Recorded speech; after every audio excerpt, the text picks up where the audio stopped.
करो। तब दुर्वा का अलग अलग महत्व है। कुएं के पास की सफेद दुर्वा, यदि 41 दुर्वा प्रत्येक बुधवार को गांठ लगाकर गणेश जी को समर्पित कर कर वापिस उठाकर उस दुर्वा को खाली पेट, आपके घर में भी गणेश जी होंगे, उनको समर्पित करो। खाली पेट इस दुर्वा को केवल चबा चबा कर खा लो और आधे घंटे बाद पानी को पी लो। बुधवार की बुधवार 5 बुधवार करना, गणेश जी को चढ़ाना, सफेद दुर्वा को गणेश जी को समर्पित कर कर चबा चबा कर खाना। उदर की प्रॉब्लम, जो भी मसा आदि की प्रॉब्लम होती है उदर से जुड़ी हुई होती है, जिस चीज से जुड़ी होगी, पेट की जितनी प्रॉब्लम होगी, आपको जितनी भी प्रॉब्लम होगी वो सारी 5 बुधवार करना, छठे बुधवार को जरूरत ही नहीं पड़ेगी, जितनी भी प्रॉब्लम हो पेट से। शिव महापुराण की कथा कहती है, पंचमी तिथि के दिन, चतुर्थी के दिन 7 गांठ वाली दुर्वा 21 ले लो और चतुर्थी के दिन गणेश जी को समर्पित कर दो। पंचमी तिथि को उस दुर्वा को उठाकर दूध में डाल दो और उस दुर्वा को दूध में डालकर उस दूध में उस दुर्वा को मल लो, और जिसके सफेद चमड़ी पड़ गई हो, चर्म रोग हो गया हो, उस दूध को उस दुर्वा के साथ, दूध नहीं भी हो तो पंचमी के दिन दुर्वा का लेपन शरीर पर कर लें। आधे घंटे तक करने पर पंचमी को प्रदोष काल में स्नान कर लें। महाराज, आपको चर्म रोग में आराम लग जाएगा, सफेद चमड़ी अपने असली रंग में आना प्रारंभ हो जाएगी। गणेश पुराण दुर्वा का मूल 21 दुर्वा के 108 बंडल बना लो। अगर एग्जाम में बैठ रहे हो, सरकारी परीक्षा में बैठ रहे हो, पास नहीं हो रहे, नौकरी नहीं लग रही, बहुत जगह इंटरव्यू दे दिया, 21 दुर्वा के 108 बंडल बनाओ, उसकी माला बनाओ और देवी के मंदिर में, माता जगदम्बा के मंदिर में, अर्थात जहां शंकर पार्वती पूर्ण परिवार विराजमान हो, ऐसे देवी के मंदिर में गणेश जी के गले में वो माला अर्पण करिया है, अपना नाम बोलकर और जिस एग्जाम में बैठ रहे हैं उसका भाव वर्णन कर कर महाराज, और वहीं से एक पुष्प लेकर अपने कमरे में जहां पढ़ते हो कांच की प्लेट में उस फूल को रख दीजिए और दूसरे दिन एग्जाम के लिए चले जाइए, आपको उसका फल अवश्य मिलेगा। दुर्वा सुख का अनुभव करा देता। तो यहां शास्त्र कह रहा है, दुनिया कुछ भी कहे, गणेश जी महाराज की चढ़ी हुई केवल एक दुर्वा, और उस दुर्वा को दरवाजे की देहली पर छुलाकर उस दुर्वा को अपनी अलमारी में, अपनी तिजोरी में उसी दिन रख दो जिस दिन लेकर आयो महाराज। कभी जिंदगी में लक्ष्मी की कमी नहीं आ सकती। गणेश जी की प्रियता है दुर्वा। क्या प्रियता है? दुर्वा। कितनी दुर्वा गणेश जी को समर्पित करी जाती है? मात्र 5। कितनी? आज के जमाने में लोग गट्ठा बनाकर चढ़ा दें, वो अपनी जगह पर 5 दुर्वा पंचम इंद्रियों को वश में करने के लिए और भगवान के 5 जो स्वरूप हैं उनको अपने भीतर उतारने के लिए 5 दुर्वा। और दुर्वा में भी 3 गांठ। जब दुर्वा समर्पित करी जाती है तो उसमें नीचे दुर्वा की डंडी पर गांठ रहती है, 3 छोटी छोटी गांठें होना चाहिए। कितनी गांठ? जो भगवान को समर्पित करी जाए। जिस लड़के और लड़की का विवाह नहीं होता, भगवान गणेश जी मैया को प्रसन्न करने के लिए 8 रूप में धारण करते हैं। 8 रूप भगवान गणेश जी ने धारण किए। एक मयूरेश्वर गणेश, दूसरा सिद्धि विनायक, तीसरा बल्लालेश्वर, फिर वरद विनायक, फिर चिंतामणि, फिर गिरजात्मज, फिर भगवान गणेश विघ्नेश्वर अष्ट विनायक, फिर महागणपति। ऐसे गणेश जी के 8 नाम हुए। उस समय तिजोरी के अंदर जो गणेश की प्रतिमा रखी जाती है, किस नाम से रखी जाती है? तो तिजोरी में हम जो गणेश की प्रतिमा रखते हैं वो वरद विनायक के नाम से रखते हैं। कौन सा गणेश? वरद। वरद विनायक के नाम से तिजोरी में गणेश रखते हैं। और वरद विनायक के नाम से गणेश जी तिजोरी में रखाते हैं। आपको कथा में कहा था, घर में सीधी सुंड का गणेश और व्यापार व्यवसाय ऑफिस में उल्टी सूंड का गणेश होना चाहिए। वरद विनायक को तिजोरी में। जब मकान का गृह प्रवेश होता है तो गणेश जी की पूजन जो दरवाजे पर करी जाती है उसे सिद्धि विनायक गणेश कहते हैं। कौन सा गणेश? सिद्धि विनायक। जब हम घर में शुभ कार्य हो, बंदरवाल लगाएं, कोई दरवाजे पर शुभ लाभ लगाएं या स्वस्तिक बनाएं या माताएं दरवाजे पर रंगोली डालें तो उसी समय पर सिद्धि विनायक के नाम से रंगोली डालना चाहिए, तो घर में लक्ष्मी बढ़ती है, सिद्धता बढ़ती है। याद रखिए, कभी भी गणेश जी को, मिट्टी के गणेश जी लाते हो भादो महीने में, तो विसर्जन करो तो विसर्जन के समय पर 2 बिंदी, एक कंकु की एक हल्दी की, दीवार पर जरूर लगा देना चाहिए। क्यों?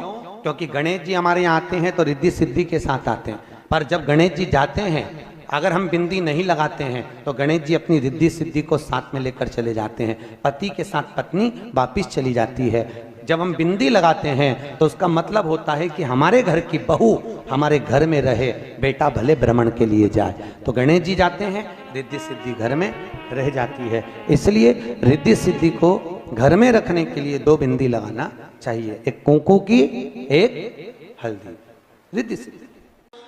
अष्टमी तिथि आए तो अशोक सुंदरी वाली जो जगह है वहां पर हल्दी की 7 बिंदियां लगा दो। लड़का लड़की का हाथ उस बिंदी पर रखवा दो, उसका नाम गोत्र बोलो, उसी हल्दी में उसके हाथ पीला करवा दो और पीपल के पेड़ पर उस हाथ के 5 छापे पड़वा दो। 3 महीने में विवाह पक्का हो जाता है महाराज। उसका इतना, अशोक सुंदरी के उस हल्दी का इतना प्रमाण, 3 माह के अंतर्गत विवाह नक्की हो जाता। इतना इतना प्रमाण है महाराज। भगवान शिव की आराधना का कोई साधारण फल है? धोखा नहीं खा सकते अगर 2 चीजें आपने अपनी जिंदगी में उतार ली। एक, गौ माता को अपने घर से 1 रोटी देना चालू कर दीजिए, जिंदगी में कभी धोखा नहीं खाओगे। जिंदगी में कभी धोखा नहीं खाओगे, बस गौ माता को 1 रोटी देना चालू कर दो। और दूसरा, स्नान करते समय या भोजन करते समय या तीर्थ में क्षिप्रा, नर्मदा, गंगा, सरयू, सरस्वती, मंदाकिनी, जितनी भी नदियां पवित्र हैं, इसमें जब स्नान करो या घर पर स्नान करो उस समय पर गंगे हर या नर्मदे हर, ये 2 कहना चालू कर दो, कभी धोखा नहीं खाओगे। जिस समय हम हर हर गंगे बोलते हैं या नर्मदे हर बोलते हैं, 1 लोटा पानी जब अपने ऊपर चढ़ता है या अपन किसी पवित्र नदी में डुबकी लगा रहे होते हैं या घर में 1 लोटा पानी अपने ऊपर डालते समय हर हर गंगे या नर्मदे हर बोल रहे होते हैं, उस समय पर सारी पवित्र नदियां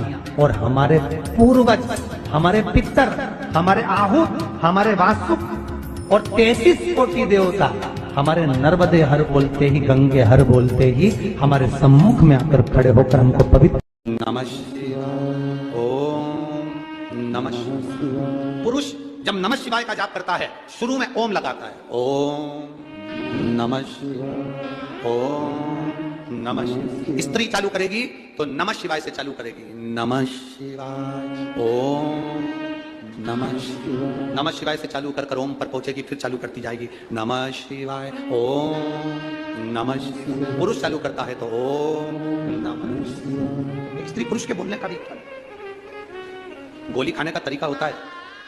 बोलो जी जी हाँ, सही है कि गलत है? इंजेक्शन को पिया जाता है कि लगवाया जाता है? जम के तो बोलो, जम के। गोली को लगवाई जाती है कि खाई जाती है? खाई जाती है। और वो शीशी आती है दवाई की, उसको पिया जाता है कि खाया जाता है? पिया जाता है। सब दवाई का अलग अलग अंतर है। गोली को खाना है, इंजेक्शन को लगवाना है और दवाई को पीना है। मंत्र बोलने का भी तरीका है। जो माताएं कहती हैं हम शंकर के मंदिर जाते हैं, ओम नमः शिवाय का इतना जाप करते, बाबा सुनता नहीं है, तुम डायरेक्ट ओम नमः शिवाय बोलती हो। दवाई खाने का तरीका, कोई कोई दवाई दूध से लेना पड़ती है, कोई कोई दवाई पानी से लेना पड़ती है, कोई कोई दवाई मुंह में रख लो नहीं तो गुलिक जाए। ऐसी दवाई का तरीका है, उसी तरह मंत्र का तरीका है। जब माताएं शिव के मंदिर में बैठकर नमः शिवाय, ओम नमः शिवाय, ओम नमः, यहां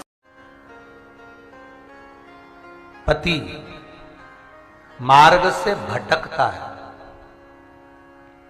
किसी अन्य स्त्री के चक्कर में आ जाए या कोई अलग जगह उसकी व्यसनता, उसकी दोस्ती बढ़ती जा रही है, जुए में रमने लगा है, गलत कर्म में जाने लगा है, उस पति को सही मार्ग पर लाने के लिए ताने नहीं दिए जाते, गाली नहीं दी जाती, झगड़ा नहीं करना चाहिए।